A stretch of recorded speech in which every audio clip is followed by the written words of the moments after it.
Hello, my name is Maria Fardis. I'm President and CEO here at Iovance Biotherapeutics.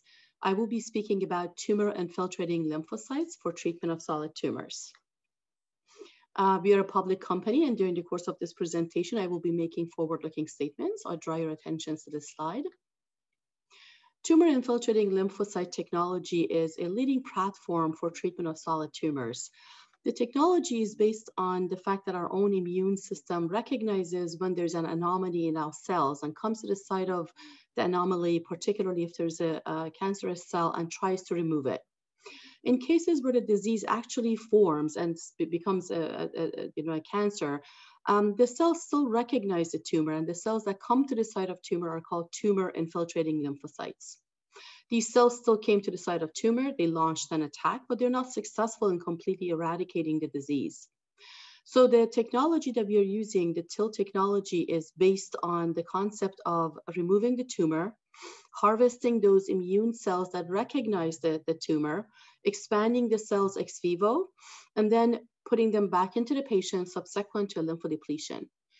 We then follow by IL-2 administration to support the cells that we just recently infused into the patient to allow them to proliferate. This is a highly personalized therapy. Of course, it's an autologous therapy. It is a one-time treatment, and it's using patient's own immune system, which is amplified and rejuvenated outside of human body. In terms of the technology itself, the process is shown on this slide. The top of this graph is the patient journey, excuse me, and the bottom of the graph is a tumor journey. In a clinical setting, when the patient comes in, they get consented. The tumor is resected from the patient. About a centimeter cube is taken from the patient. Once the patient is relieved of their adverse events, they go home. The tumor is then shipped to our manufacturing facility. They can come from multiple organs. It can be from skin, lymph nodes, liver, lung, or otherwise. We start a 22-day, what we call the Gen 2 manufacturing process. And during this process, we fragment the tumor, we place it in media, and we allow the cells to depart the tumor, and they start amplifying and growing in the media.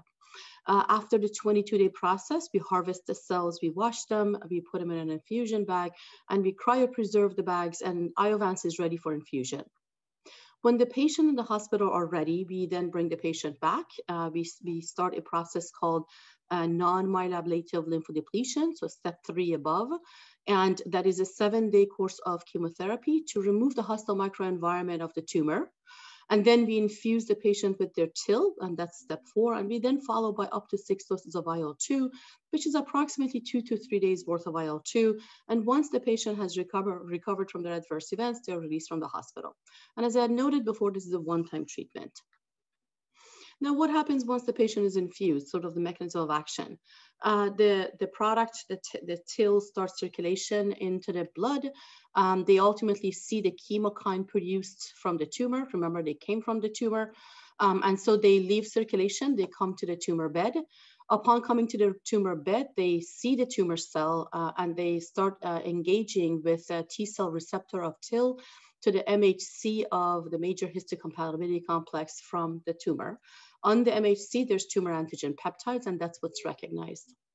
Once the recognition component is taken place, a lysis steps initiate, which is release of perforin, granzyme, interferon gamma, and that's the causes the tumor killing with the TIL in terms of the mechanism.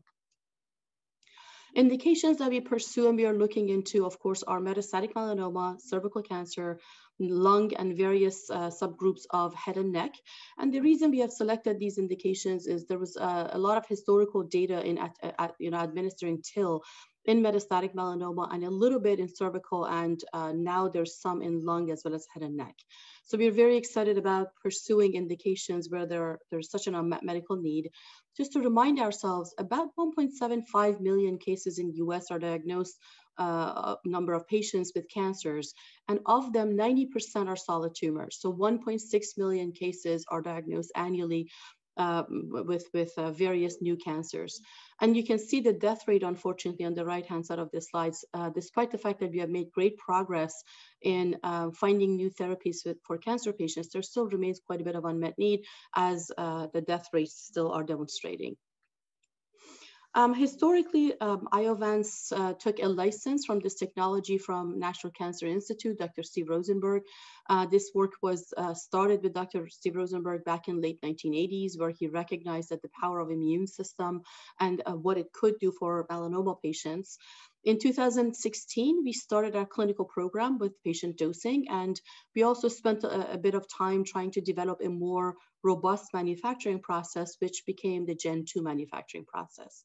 Our original Gen 1 was more or less based on the process that was developed by Dr. Steve Rosenberg. We then started patient dosing in melanoma in 2017 and cervical and head and neck patients with Gen 2, and we realized that we still are seeing responses, particularly in quite unmet medical need patients in case of melanoma post-PD-1. In 2018, we started presenting data. We also met with FDA as part of an end of phase 2 meeting. We received an RMAT designation, and we agreed that in melanoma, a single cohort in our existing study could be supportive of registration of this product. In 2019, we dosed our first patient, and in 2020, we completed patient dosing with our cohort 4 being the pivotal cohort. And we started engaging the agency in what would be required to submit a BLA. In 2020, we found out that the agency would like additional potency assays to define the product better. And in 2021, our goal very much remains to resolve the potency assay issue with FDA to be able to file our BLA this year. In case of cervical and head and neck indications, in cervical, we also started a program back then. We met with FDA in 2019. The agency granted cervical cancer program, so this is Lifileucel or our TIL product in cervical cancer, a breakthrough designation. The agency also agreed that the existing study could be supportive of registration.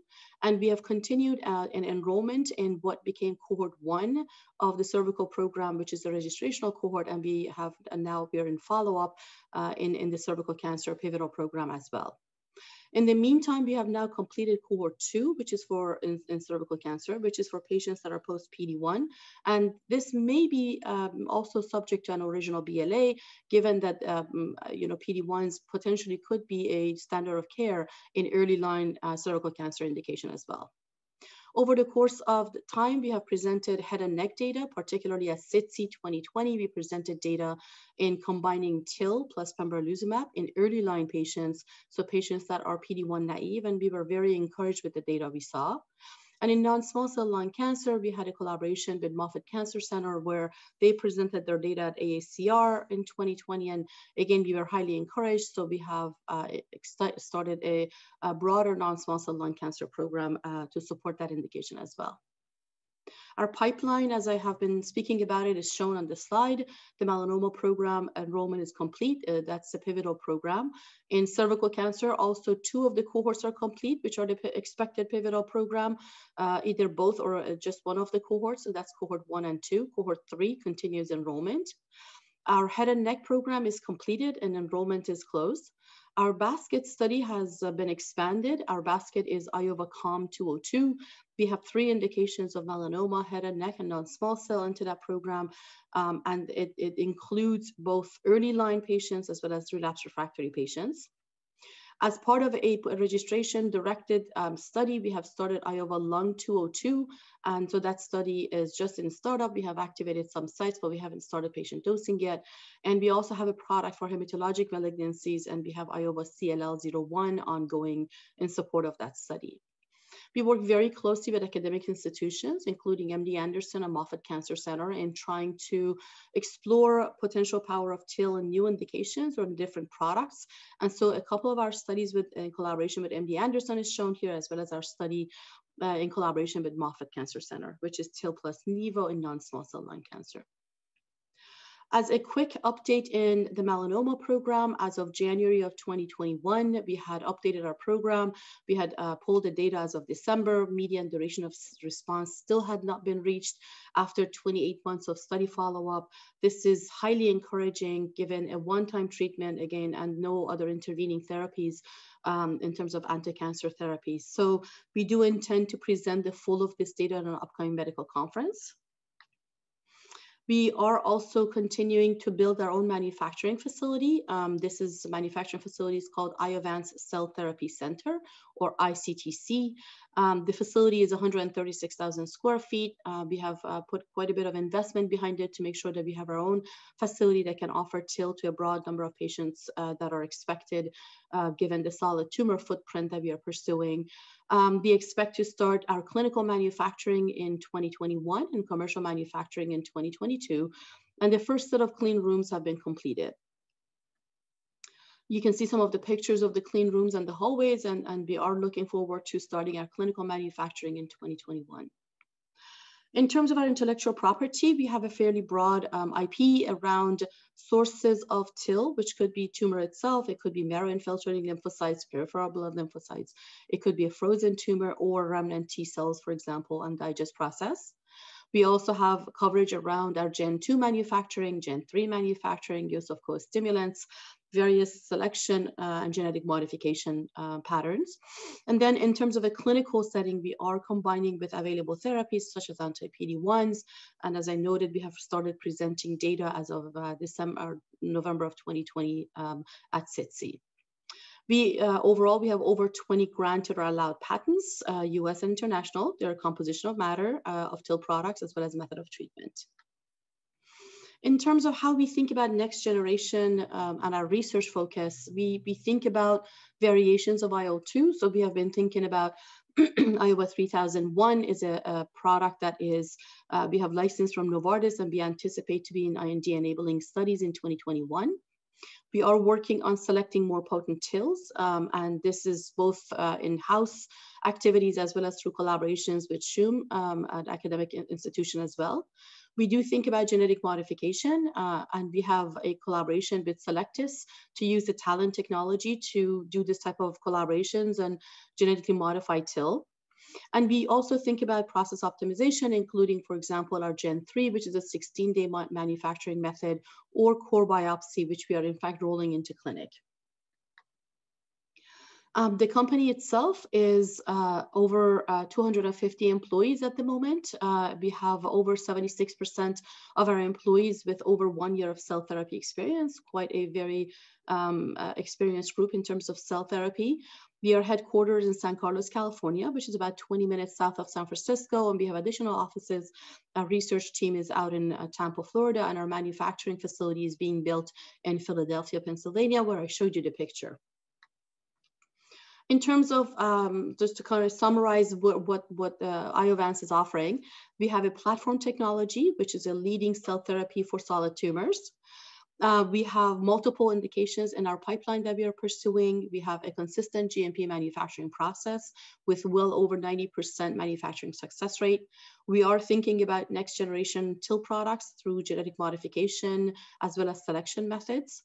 Our pipeline is very broad. I had talked about melanoma, cervical, head and neck, and non-small cell lung cancer, both in late stage development, in late line, including a single agent, sort of a TIL therapy, or in earlier stages of the disease in combination with immune checkpoint inhibitors.